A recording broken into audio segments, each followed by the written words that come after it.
Okay. Well, add part B to it at least. Okay, well, I put a little beat. Clarence Fountain, I sung with him with the Blind Boys of Alabama. Okay. And we traveled throughout overseas and abroad and at home, okay? Okay. Great record company owner, Don Roby. Don Roby we recorded for him Peacock Records. Joe Ligon. Joe Ligon, we brought Joe Ligon, first one to bring Joe Ligon from California. Y'all didn't know that, but we did. The Blind Boys, Mississippi.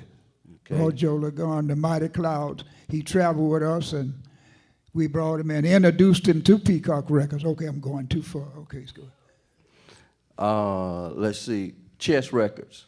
Cadillac Records. Chess Records, we recorded for Chess Records. They had a lawsuit between Peacock and Chess, okay? Okay. Verdine White of Earth, Wind, and Fire. You mean who? The drummer that played on for Earth, Wind, and Fire that played on some of your first records. Oh, well, he was a drummer, and Maurice White was. That's what I meant, Maurice White. I thought it was Maurice. Yes, Maurice. Maurice White was a drummer, right. Maurice White. Right. Now, Well, we had some background singing. Minnie Riperton. Minnie Riperton sung on the background on my tunes. Yep. Minnie Riperton, the great Minnie Riperton. Right. Okay. Let's go with Ira Tucker. Ira Tucker Dixie Hummingbirds. Dixie Hummingbird was a close friend, like a brother. What would you say about his singing? He's one of the greatest lead singers that you could find. Okay. All right. What about Claude Jeter? Claude Jeter was a great lead singer, but they all had different styles. And give me a little bit of understanding of what you mean by that. Well, what I meant by that, Claude Jeter was noted for his falsetto. Okay. Oh, married, like that. Stuff like that. Yeah. Okay.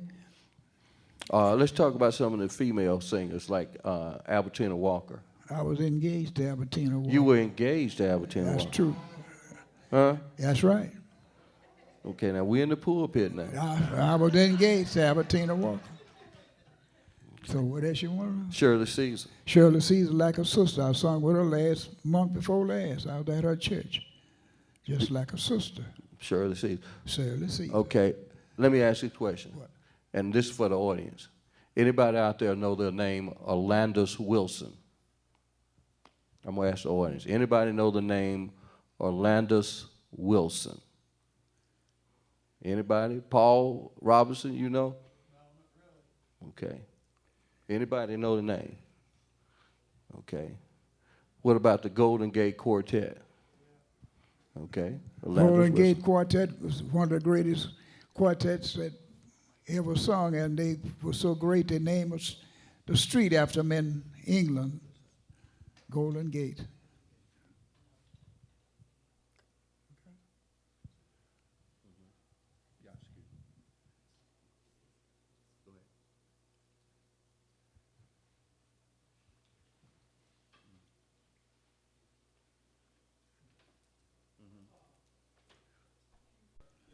Okay.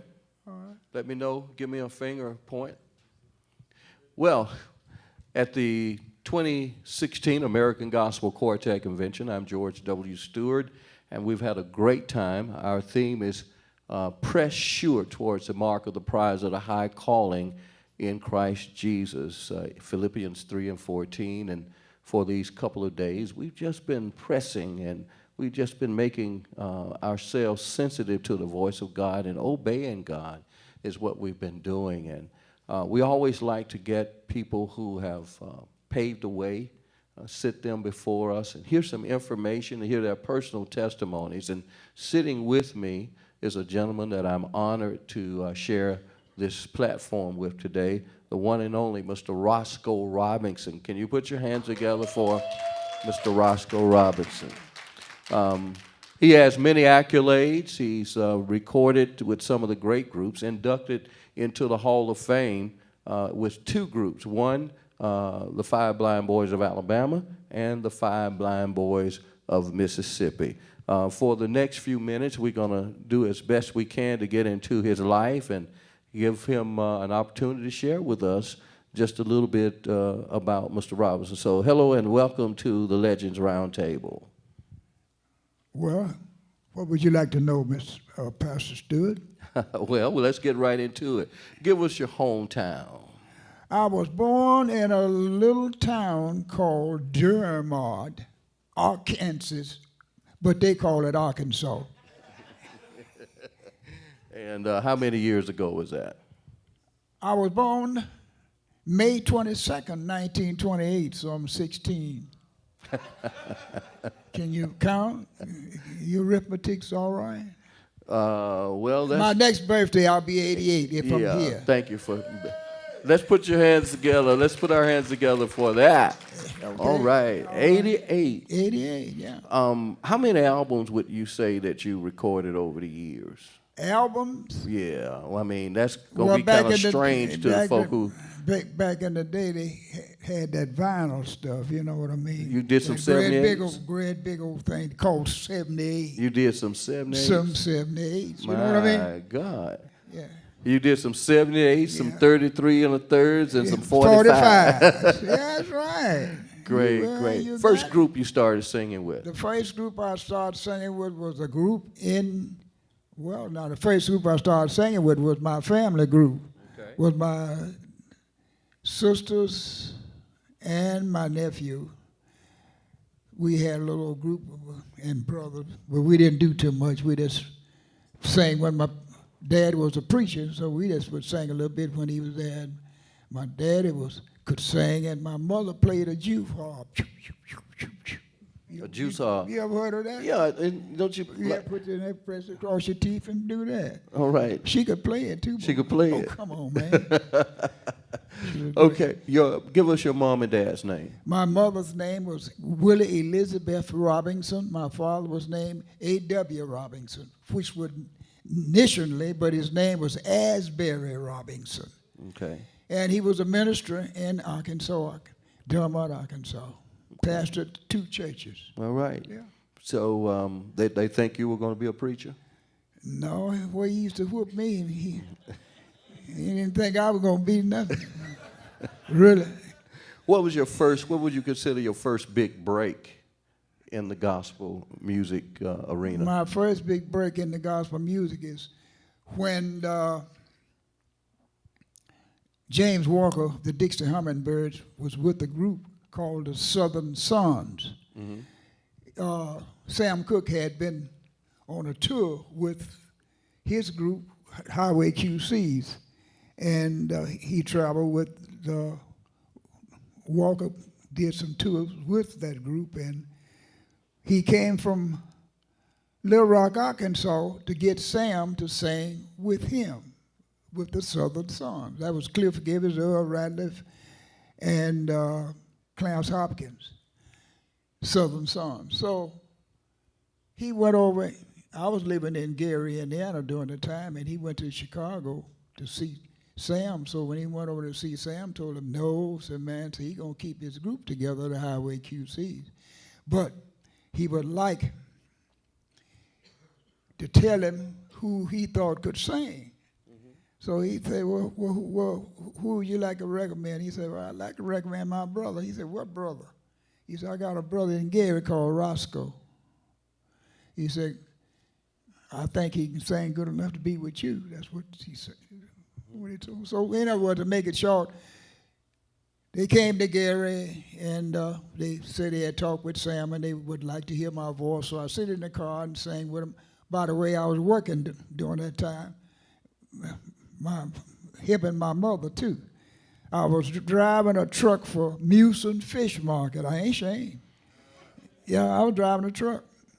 So anyway, he said, Sam told me you could sing. I said, he told you wrong, man. I ain't no singer. He said, well, would you sit in the car and sing something with us? I said, I'll try. So I sung a couple of things with him. So they all lit up, smiled, and they said, hey, man, you got to go with us. I said, no, you got to ask my mama. I can't just go nowhere, you know. He said, well, how old are you? I said, I'm 17. And I can't just jump up and go nowhere, you know. So he went to ask my mother. My mother told him, said, well, You gonna look out for him and take care of him? They told him, yeah. They told her, yeah, and I left and sung with the Southern Sons. I recorded a song called Peace in the Valley and Nearer My God to Thee with the Southern Sons, James Walker, Cliff Gibbons, Earl Ratliff, and Smith. Okay, and that was the first That's professional my group. first professional group I had a chance. How did you meet Sam Cooke? So I met Sam Cooke. Back in that day, we used to have something called Quartet Conventions, and on that. Was that Dr. R.H. Harris? Well, yeah, but they would have a program every third or fourth Sunday, and that's how Reverend Harris. Well, he wasn't Reverend, but Harris, he was the founder of it. Right. And different groups would sing like they sang here, but we would sing there. So I met when we had a program out there in Gary called Small Farms, and I heard this young fella singing. I said, "What in the world is this?" That was Sam Cooke. I said, "Man, I ain't never heard nobody sing like this before." A little boy too. I said, "No." So I went up and after he got through singing, I said, "Hey man," I said, "I sure really enjoyed your singing." He said, "I enjoyed yours too." I said, "What do you mean?" He said, "You can sing." I said, Not with, he said, "Yeah." I said, But anyway, that's where I met him. And from then, we became like brothers. I'd spend the night with him in Chicago, and he'd come in Gary to spend time with me.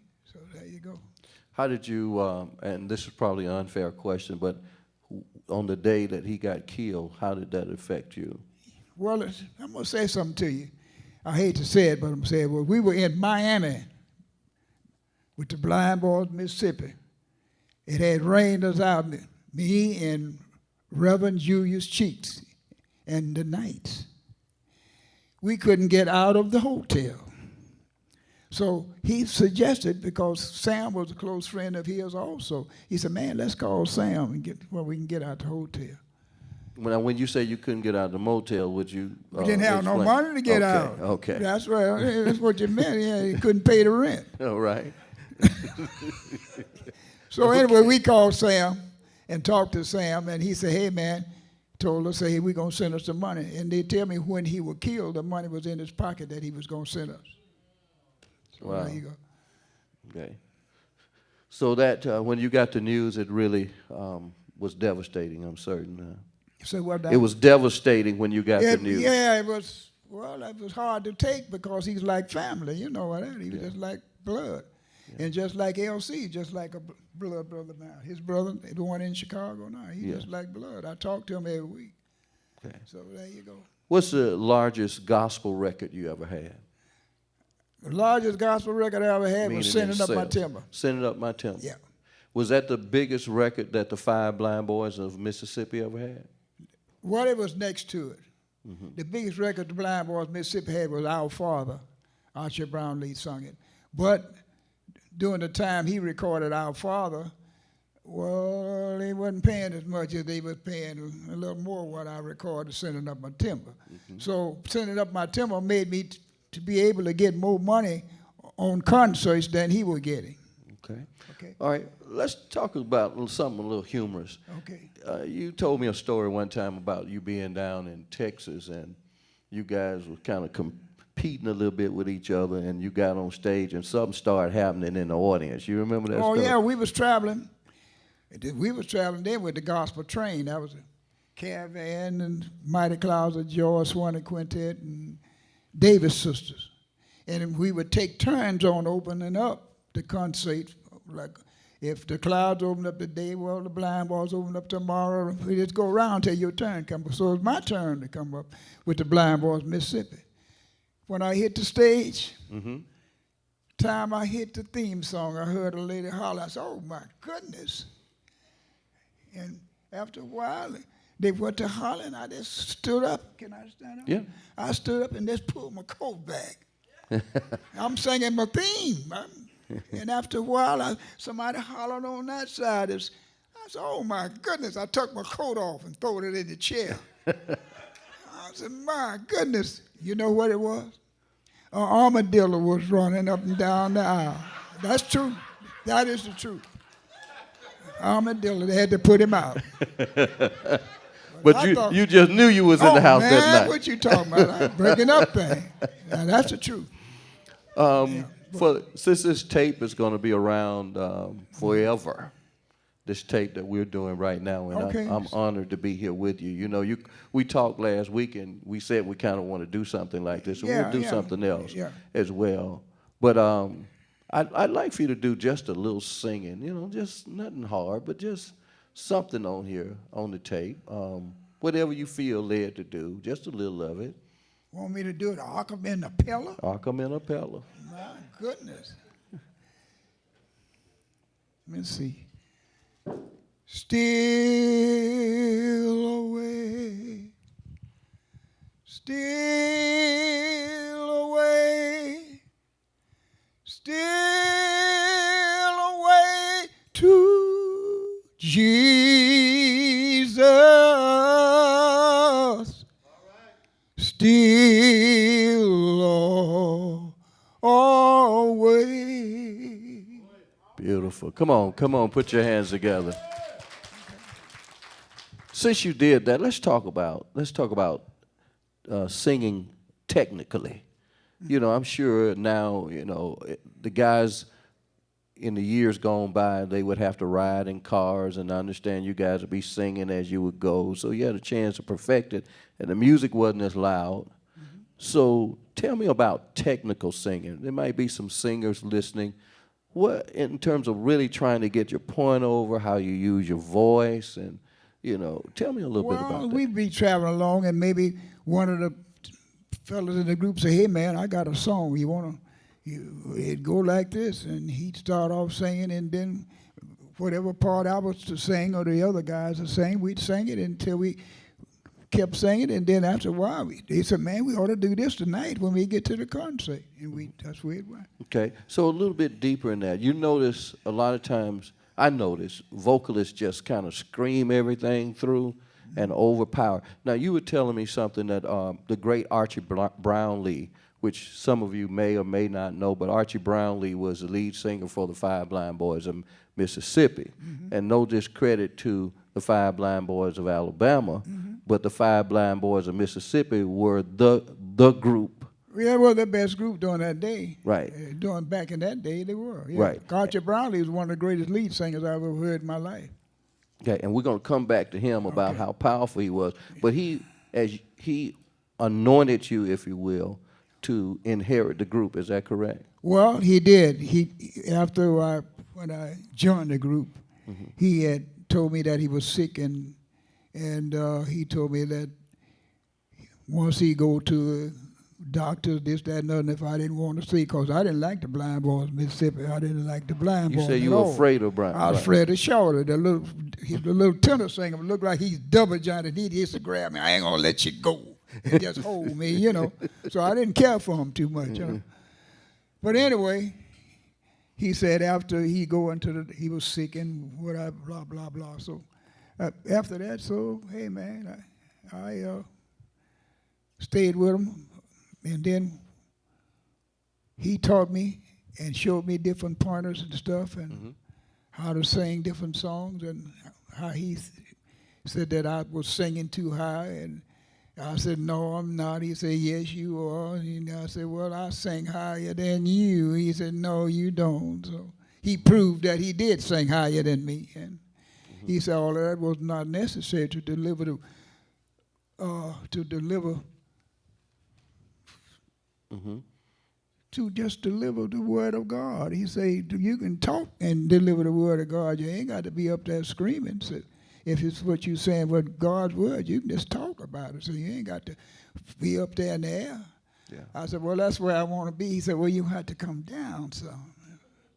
So anyway, I came down, and he taught me a lot of pointers, and he didn't let anybody sing a slow song. He'd sing all slow songs, but he asked me one day, and just before he died, that Monday night, we had a big show in New Orleans with Reverend Herman Brown, and he said, "I want you to sing 'Leave You in the Hands of the Lord.'" I said, "What?" Mm-hmm. He said, I want you. I said, He said, yeah, I want you to sing. But I didn't know the purpose of it. He wanted me to hear how I would sing it. And I sung it, and later on he joined in and sung it with me. But then he told me, I'm making it short as I can. He told me that he was going in the hospital the next day, and in New Orleans we had made a tour, and he wanted me to take the group and do some shows around in the area of New Orleans, Louisiana. I did concerts. I said, well, I can't do that, man. I said, I'm not. He said, what do you mean you can't do that? He said, that's what I've been sitting up and singing and showing you pointers at night and day, and you're going to tell me you can't do that? I said, well, I can't. He said, yes, you can. So anyway, through the help of the Lord, I did them. And I accomplished, I guess, what he wanted me to. And one night we came back on the last show, making it short. And Lord we would call him every night, the manager, and tell him how the show went and check on him while he was in the hospital. And this time he went to the phone and picked the phone up and was talking, and he turned the phone loose and stood there and went to shaking and going on. So I said, Lord, what's the matter? He just I said, what's wrong, man? So I went up there and grabbed the telephone, and Reverend Brown, I said, Reverend Brown, he said, Roscoe. I said, hey, what's going on? He said, Archie just passed. Yeah. That was it, Archie Brownlee. So as far as singing high too, he'd tell you don't start so high because you don't have anywhere Nowhere to to go. go. Yeah. He said, then if you come out on your first song singing way up in the air and everywhere else, then where you going on your second song? He said, if you go on your second song the same way, people going to look at you and laugh. He said, you got to be able to sing like going upstairs by steps. Yeah. But he said this much, and I remember this.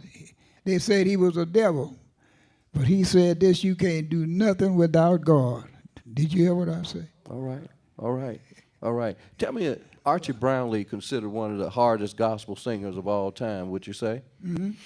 And there were rumors that they'd almost have to have ambulances outside the buildings when he would sing. That's right. And they said sometimes he'd come on stage before he even would sing, people would start shouting. No, they wouldn't start shouting, but when they come on stage, they start screaming and hollering now. But that's how great he was. He didn't know no shouting going on. Tell me, we're going to talk a little bit about, I guess, these type things, but you told me one time that one of the singers, I think one of the blind boys, we don't have to call any names, but they would never get their suits where they would fit. That was Archer. No. He didn't want no. He didn't want you to see nothing but the tip of his fingers through his coat sleeve, cause he looked pitiful. Oh yeah, that's what he did. He wanted to look pitiful. Only see the tips of his fingers. His sleeves would be too long. His coat gonna be too long on his hand. Like somebody just put just a coat on him and made it looking pitiful. He didn't want it to fit neat. Not him. But he had suits that did fit neat. Don't get me wrong. It's amazing. Yeah, he's pitiful. It's amazing. Yeah, he looked pitiful. He looked pitiful. But he was. Let me tell you something. Archie Brownlee was one of the good-looking guys. My goodness, at his funeral. Oh my goodness, I wouldn't state that. At his funeral, man, I heard people. Archie! Over a dead man. Yeah, ladies all over the church. Okay. All right. Now let's bring this information. You mentioned some of the singers. Yeah. And this was an interesting story for me. And I'm going to call this name Lil Axe Broadnax. Okay, Lil Axe. Yeah. Lil Axe sung with who? Sung with me. It was Blind Boys of Mississippi. Blind Boys of Mississippi. Sung with Archie. And there was a couple of he didn't sing with the Southern Sons. Something about it. No, what group out of Memphis? He sung with I'm trying to think of it. I can't think of it. They used to call him Lil Axe and Big Axe. I can't think of the name of the group. Okay. All right. Now, this is the point I'm getting to. Lil Axe sung for years, right? And then when he died, they found out he was a woman. Well, I don't want to say that, but that's what they say. I don't want to say it, but that's what they say. Yeah, but I mean, that's Historical. No, but I don't want to. Well, I understand. Well, I'll I don't say even want it. that him in the video. Y'all can erase that.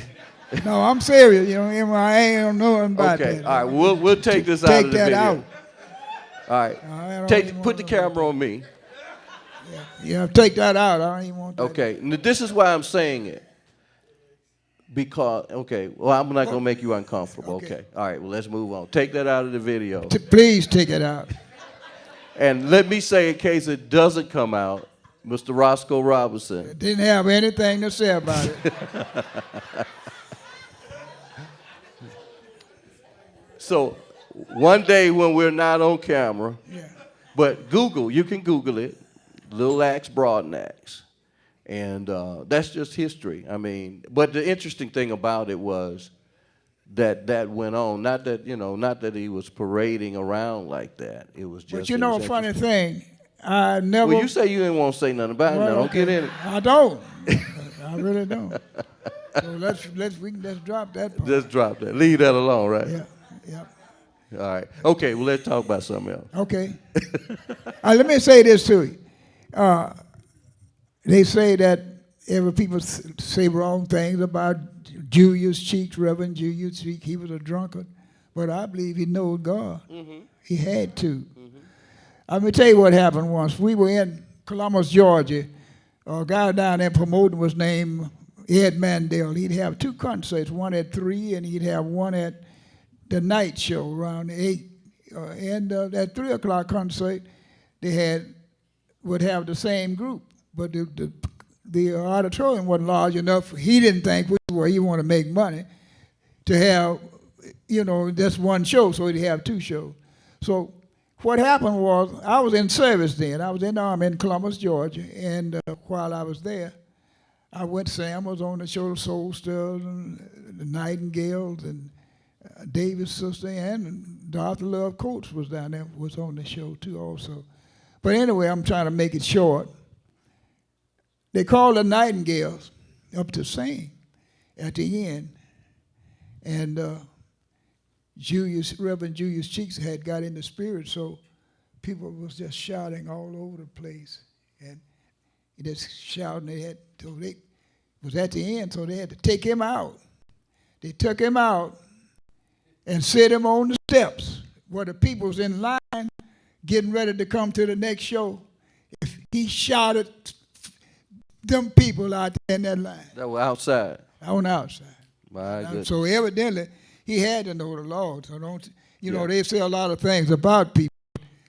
He might have been a devil, but he knew the Lord too. Well, we all got shortcomings, so certainly God used him in a mighty way. One of the greatest gospel singers of all time. He was. Well, let me ask you this question. In the latter part of his life, when he was singing with the Knights, and he lost his voice, right? Mm-hmm. And he could talk through it enough that he still could minister in his singing. That's right.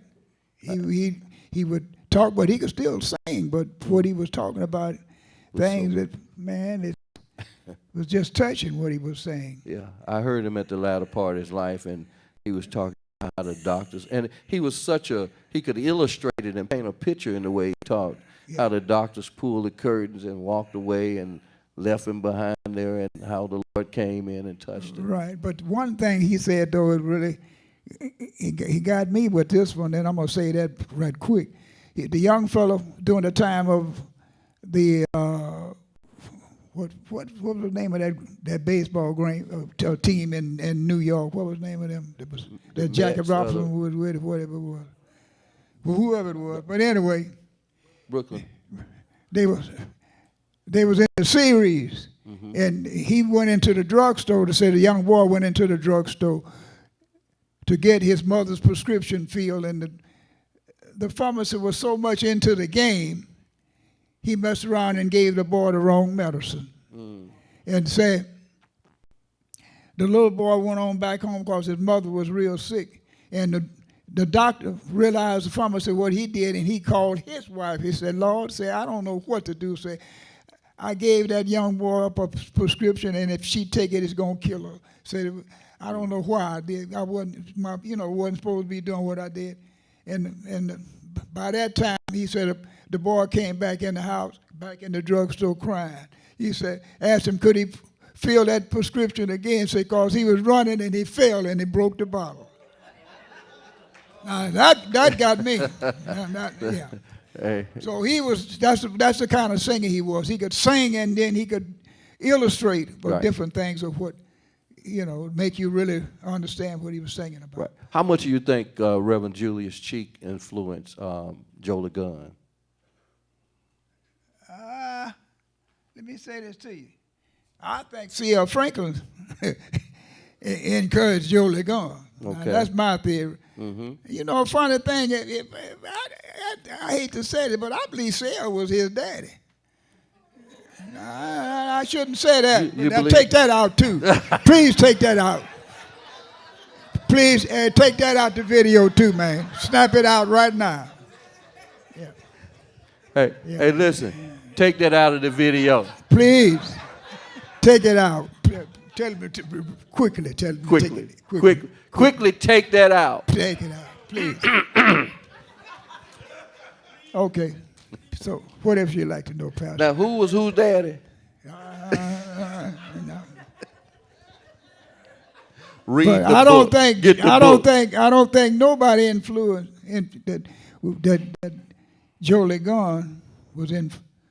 Well, he. I've heard him say that he. Did you ever hear Reverend C.L. Franklin preach? Yes, sir. Well, then you should hear Joe LeGun sing that. Yes, sir. If you think I'm joking, y'all listen. He. I know. Okay. Yes, All sir. right. So Okay. we're gonna keep on moving. Yeah, please, but scratch it. Put the scratch on. Okay. All right. Who would you consider one of the most influential female singers of gospel during your tenure, your lifestyle, your lifetime? I would right? have to say. Let me say y'all something about. Let me say this. You never did ask me about this. Okay. Mahalia Jackson. Listen at this. I'm talking about Were back you in the day. engaged to her? Wait, no. Let me tell you what happened.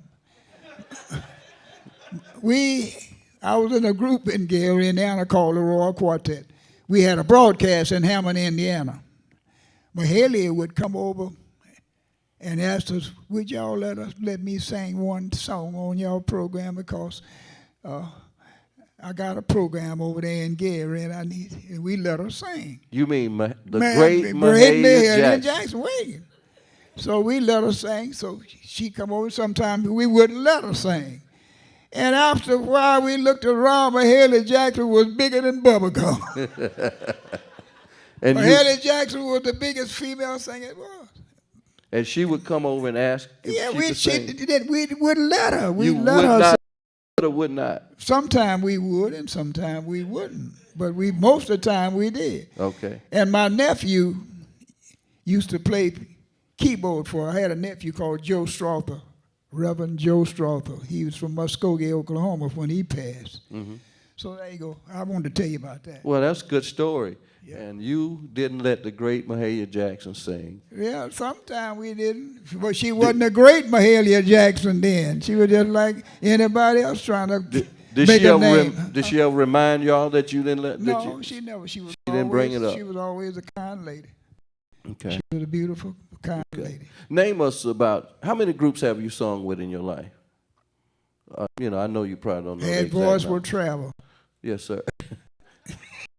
Name some of the groups for this. Okay, I sung with the Ernest James used to be with the Nightingales. Had a group called the Gospel Jays. I sung with the Jays. I sung with the Kelly Brothers. Where were they from? Give us where Philadelphia, Pennsylvania. Okay. Sung with the Kelly Brothers out of Chicago. Mm-hmm. Sung with the Norfolk Singers in Chicago. Okay. Sung against Maeve Staple when she was singing bass with the Staple Singers. Y'all didn't know that. She used to be a boom, boom, boom bass singer. That's true. That's true. So I'm just telling you later. And sung with the Southern Song. Sung with the Paramount Singers out of Los Angeles, California. And sung with the Fairfield Folk, Nashville, Tennessee. All right. So that's about it. I did quite a bit. I had voice will travel. I hear you. That's why I ain't got nothing now. No, you got great voice now. let's talk just a little bit about your R&B career, if you would. Okay. What was the decision that you made with your daddy being a preacher to go from singing gospel to when someone said to you, convinced you, introduced you to singing R&B? What was that day like? Now, What was that let moment? me say this till my daddy had passed and everything, and my mother was still living, but that didn't have anything to do with it. What had happened was I was with the Blind Boys of Mississippi, and they came up, Peacock, Don Rover came up with a thing saying that he wanted to post-date a contract, and he wanted to post-date the contract because we had recorded for Chess. Mm-hmm. You understand what I'm saying? Yes, We sir. had recorded for Chess Records because Don Roby didn't want to give us no money, and we recorded for Chess, and Chess give us some money and a car. And a car. And a car, yeah, give us a car too. So, Kind of like Cadillac yeah, I Records. told you. So, Okay. so anyway, what happened was, by me telling Don Roby that I was not going to tell a lie and said that I was on the contract with him when I done went to Chess and told Chess that I wasn't on a contract with nobody and get killed. I wasn't going to do that. Okay. So I told it like it was. So then he told most of the DJs back in the area that I had went against my color for a white man, and they wouldn't play my records that I recorded gospel. So you got blackballed. I got blackballed. So I can't do nothing now but sing something. So anyway, I talked to Leonard Chess, and Chess told me, say, hey man, say, I can help you, but I can't help you. I said, well, how is that? He said, well, I can put you with somebody that can help you, but I can't help you, know what I'm saying? Right. But anyway, he did. Sonny Thompson, the guy, was a great producer, songwriter, and keyboard player. Called him Long Gone Sonny Thompson. So he took me on his wing. And Gene Boyd, a guy in Chicago, which is still living now, recorded a song wrote it for me, called That's Enough. That's enough. Oh, Yeah. baby, that's enough. Baby, that's enough. And it sold 1 million. So Right quick. You went yeah. from singing gospel to selling 1 million records. That's Your right. first record. First record was $1 million sellers. No, the first record wasn't. The first record I recorded for a guy in New York. I can't think of the name of that, but the name of the song was Too Many Lies. Okay. That didn't I do didn't too want well. her no more. She was telling too many lies. So I had to let her go. Too many lies. What, somebody made a statement, and you can clear this up. You can make it clear. Somebody made a statement that That's Enough was taken from Dorothy Lovecoats. No. That's not the truth. No, that's not true. Okay. So That's way that before it was just coincidental. That's way before Dorothy Lovecoat. Okay. Yeah. Okay. All right. So That's Enough. Ooh, baby, that's enough. How did that change your life? Well, it put some little coins in my pocket, you know. Okay. Yeah, first time I had some big money in You had my big life, money. you know, great big money. And I went in staying with my mother. I went in my room and they locked the door and wouldn't let nobody in. And just took it and just throwed it all up in the house on the You bed. made it rain. And look at it and pick it up and throw it again. But Well- I haven't been able to do that no more since. I wish I could find something to throw up. Well, you made a statement to me, and you said this. You said that when you were in that level of life, that it was difficult for people to, for you go into a restaurant like the Cecil Hotel there in New York, and they bring you your eggs, and you tell them they wasn't right, and send it back. Well, I did that all the time. I do that now. Okay. If you don't fix it right for me, if I got to pay for it, it's got to go back. But now you told me that sometimes you did it. Well, I did it because Okay. I was me, you know. You were just being yeah, me. yeah. Okay. But let me tell you something. All right. To a lot of young people that maybe had never experienced this, something like, don't never act like you know everything when it comes to food and stuff, you know.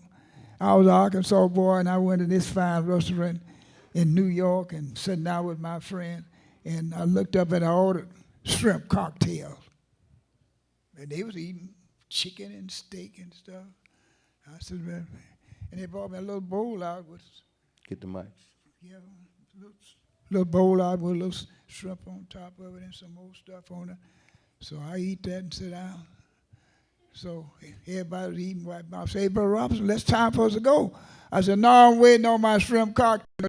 You just had it." But I was trying to be big, order something that I don't know nothing about. I ain't know. Yeah. But don't never do, if you don't know what you're ordering, don't order. Order what you know and enjoy yourself. Let's get ready. Okay. We're going to have Okay. to get ready to wrap in here. But let me ask you, what would you consider your greatest accomplishment in gospel music in particular? Well, my greatest accomplishment in gospel music is that the Lord has blessed me to still be here and to sing his praises. And the next thing is the greatest accomplishment. I had a chance to meet a lot of people that were able to help me and guide me and show me the way. And I'll always sing gospel until he called me. So that's my greatest What would you consider your greatest disappointment? My greatest disappointment was or is that my name is all over the world. But the young people of today don't know Roscoe Robinson. Whereas I could be on a concert, I can still sing, but they wouldn't put me on because I don't have nothing going now. You follow what I'm saying? So that's the great. Okay. Yeah. All right. So what would you suggest? Now, let me back up and say this. So when you were in the position that some of the young people you're talking about, when you were in that position, when you were coming up, do you feel like you reached back to get the guys who had come before you? Yes, I did, and I helped quite a few people. I produced, wrote, and produced quite a few guys. I won't call their names, but Right. I did these things. And those same people that I did those things for, they don't know Roscoe. So there you go. Okay. But now as we look at Mr. Roscoe Robinson and many of the people names you call, of course, like Sam Cooke, Bobby Womack, they're gone, you're still here. What do you think the Lord is saying to you in that you've outlived them? I think he's got something else for me to do. That's what I think, that's what I think. Yeah. Okay, well, it's been awesome. I tell you what we're going to do. We're going to take about 3 questions from the audience, and if you'd like to ask a question, then you're welcome to do so. Just stand to your feet, tell us where you're from. We won't worry about, I guess, trying to get you on video. We'll just repeat the question. Anybody that might have a question? Troy Jackson from Willacoochee, Georgia. His question is,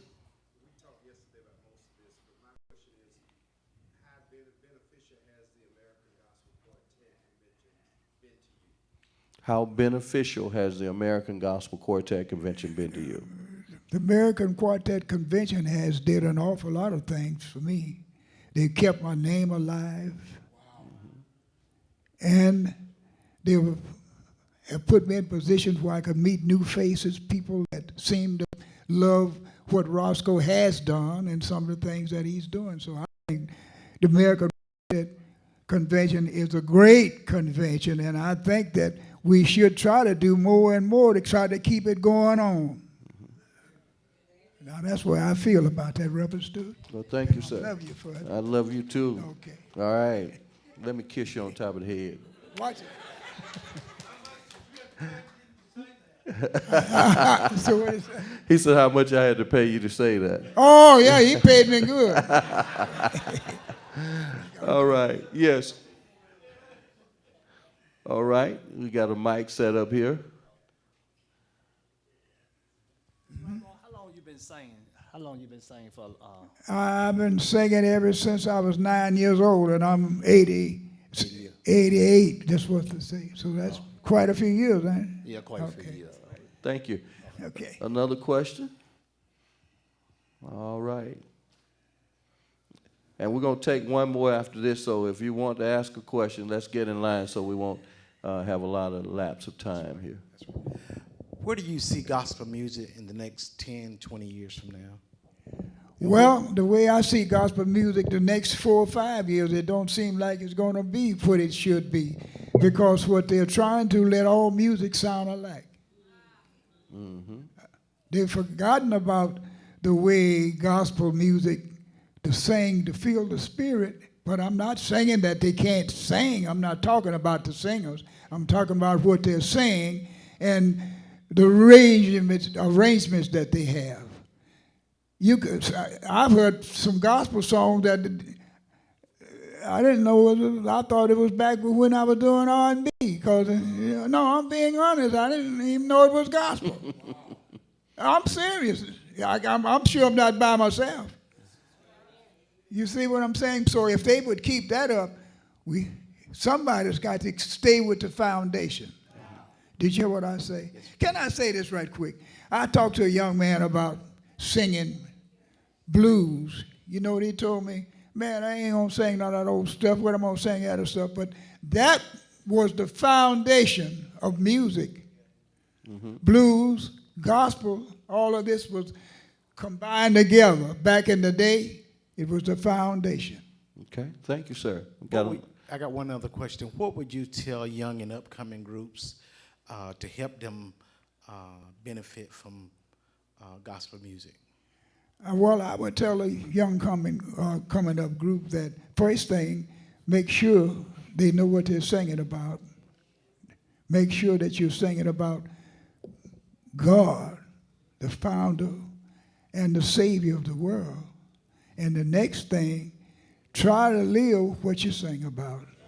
That's all I would have to say. Okay. But now let me say this. I didn't just walk the straight line. I did what everybody else was doing too. So I ain't trying to be, I'm just telling you, but I'm telling you the best way to do it. Yes, sir. Thank you.